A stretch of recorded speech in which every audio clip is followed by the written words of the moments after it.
Hello guys, this is विजय सोनी और आप देख रहे हैं सोनी कंप्यूटर टेक्नोलॉजी विजय के साथ। गाइस, आज हम जानेंगे कंप्यूटर वायरस के कारण या फिर मालवेयर के कारण हमारा सिस्टम रिस्टार्ट क्यों करता है और या फिर हैंग को प्रॉब्लम क्यों करता है।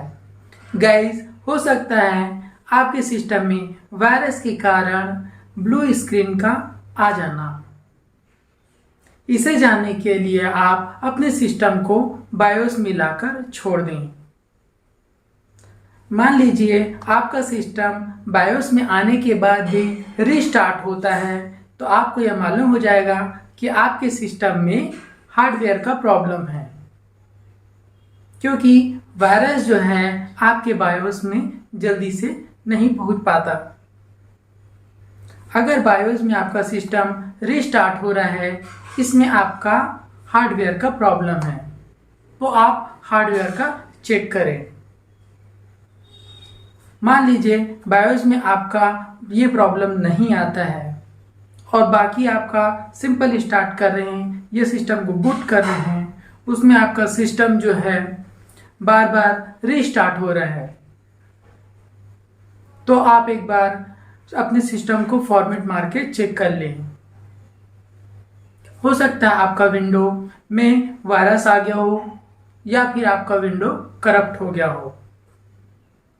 तो चलिए गाइस, हम जानते हैं अपने विंडो को कैसे फॉर्मेट मारते हैं। तो चलिए गाइस, वीडियो की ओर हम आगे बढ़ते हैं। तो चलिए गाइस, आज हम विंडोज 7 कैसे इंस्टॉल करते हैं या फिर सिस्टम को कैसे फॉर्मेट मार के विंडोज 7 उसमें कैसे इंस्टॉल करते हैं वो जानें। इसके लिए गाइस, आपके पास एक विंडोज 7 की इंस्टॉलेशन सीडी होनी जरूरी है, या फिर ये एक पेन ड्राइव में भी हो तो भी चलेगा। सबसे पहले आप अपने सिस्टम को बूट करने के लिए अपने सिस्टम में सीडी या फिर पेन ड्राइव को उसके अंदर डाल दें। तो चलिए, सबसे पहले हम अपने सिस्टम को स्टार्ट करते हैं।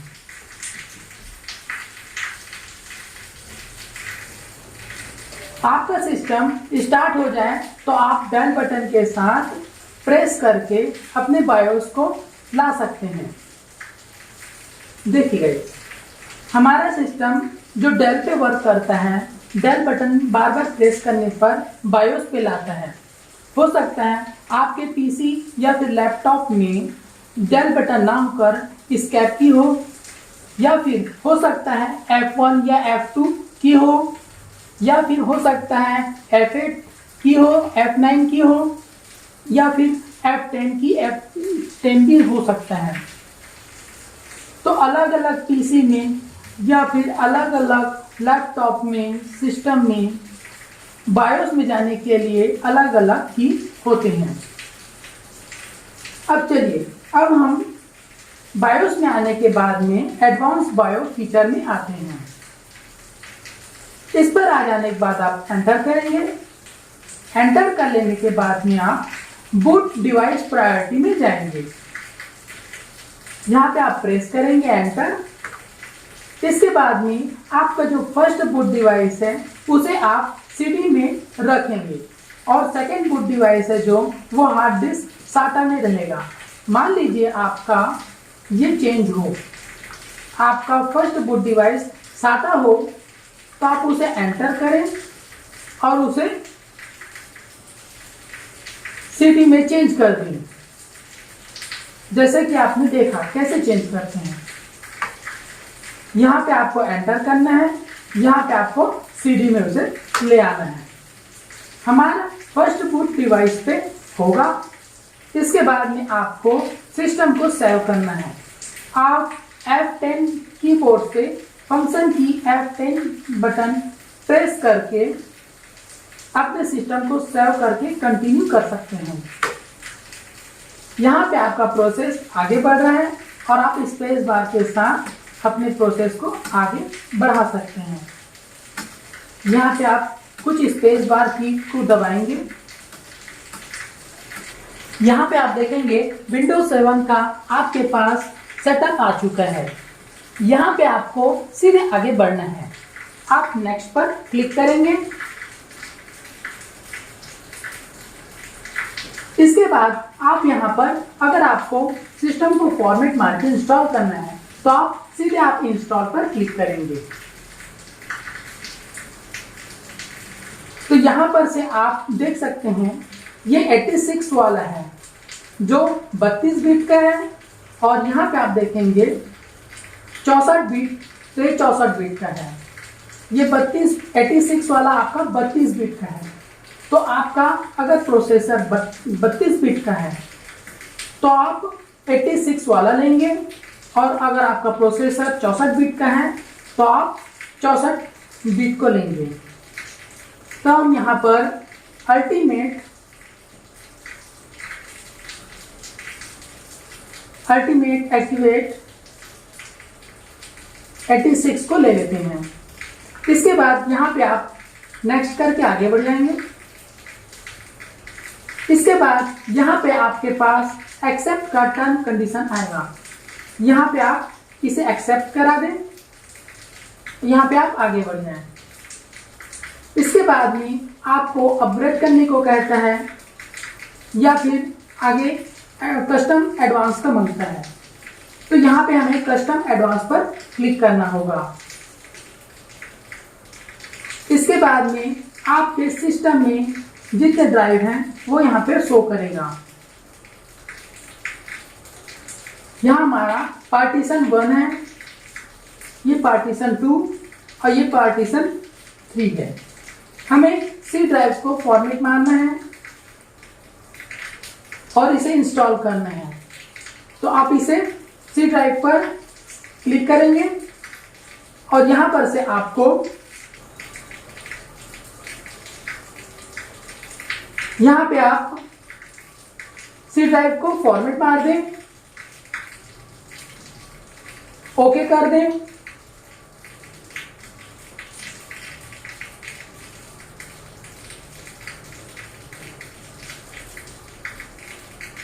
फॉर्मेट हो जाने के बाद में आप अपने सिस्टम को नेक्स्ट करके प्रोसेस को आगे बढ़ाएंगे।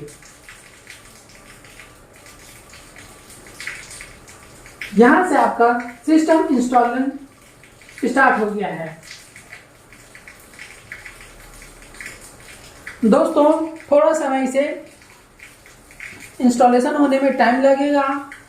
आपका सिस्टम 2-3 बार रिस्टार्ट मांगेगा और प्रोसेस में वो आगे कंटिन्यू चलता रहेगा। बीच में आपको कोई भी की नहीं दबाना है, रिस्टार्ट यहाँ पे देगा और वो अपने आप प्रोसेस में आगे बढ़ जाएगा।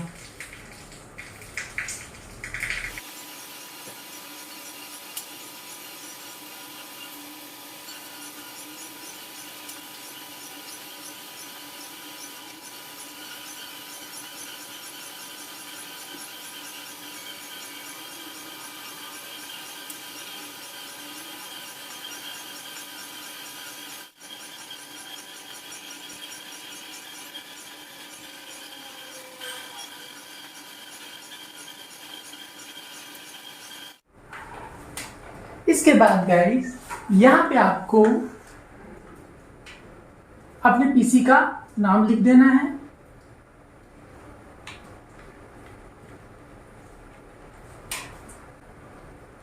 यहां से आप नेक्स्ट करके आगे बढ़ जाएं। फिर आपको अगर कोई पासवर्ड अगर देना है तो आप यहां पर दे सकते हैं। फिलहाल मैं तो नहीं दे रहा। नेक्स्ट करके आप आगे बढ़ जाएं। इसके बाद आपके पास इस तरह से पूछता है। यहाँ पे आपको आस्क मी लेटर को सेलेक्ट करना होगा।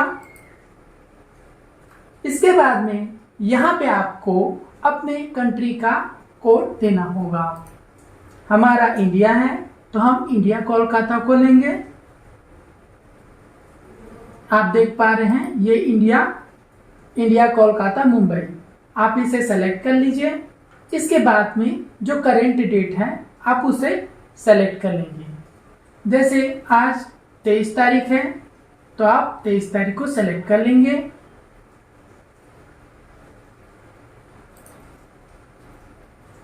टाइम आप यहाँ पर से सेलेक्ट कर लेंगे। हमारा यहाँ पे ये करेक्ट टाइम है, इसलिए हम इस टाइम को रहने देंगे। इसके बाद में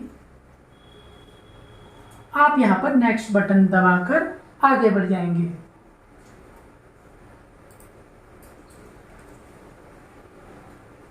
आपका प्रोसेस चल रहा है।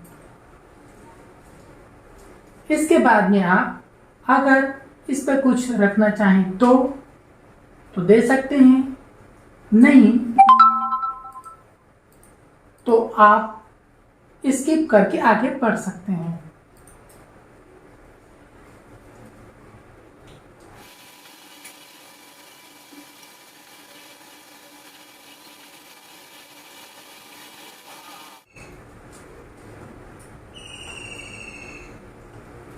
यहाँ पे आपका सिस्टम अच्छे तरीके से फॉर्मेट हो चुका है। गाइस, फॉर्मेट मार लेने के बाद में आपके सिस्टम से वो सारे वायरस जो कि कंप्यूटर वायरस हैं वो सभी समाप्त हो जाते हैं। आपका हो सकता है जो करप्ट विंडो हो उसके कारण रीस्टार्ट प्रॉब्लम हो, वो भी विंडो इंस्टॉलेशन के बाद में आपका वो प्रॉब्लम दूर हो सकता है। तो इस प्रकार से आप विंडो को इंस्टॉल करके या फॉर्मेट मार करके अपने सिस्टम को बचा सकते हैं। उम्मीद है गाइस आपको विंडो को या फिर सिस्टम को कैसे फॉर्मेट मारते हैं और रिस्टार्ट की प्रॉब्लम को कैसे ठीक करते हैं आपको अच्छी तरह से समझ में आ गया होगा। अगर आपको वीडियो अच्छी लगती है तो प्लीज़ वीडियो को लाइक और सब्सक्राइब करना ना भूलें और बेल आइकन दबाना भी ना भूलें। वीडियो को देखने के लिए आपका धन्यवाद। आगे की वीडियो में हम फिर मिलेंगे किसी और नई जानकारी के साथ। तब तक के लिए नमस्कार।